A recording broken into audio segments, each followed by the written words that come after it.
how to turn on or turn off camera HDR10 Plus on Samsung S26 Ultra. Let's start the video. First of all, go to app library. Here click on camera app. After click on camera app, click on this photo icon and click on settings icon.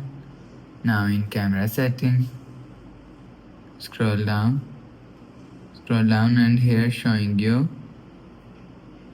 camera assistant. So you will see, after click on camera assistant, scroll down to add HDR10 plus is showing on your screen. So if you want to turn off HDR10 plus, so turn off this button. After turn off this button, HDR10 plus is turn off.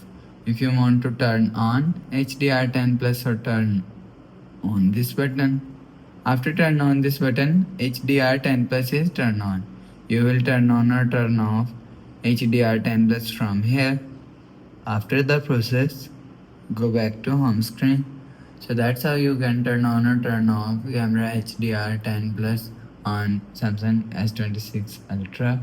If you like the video, please subscribe. Thanks for watching.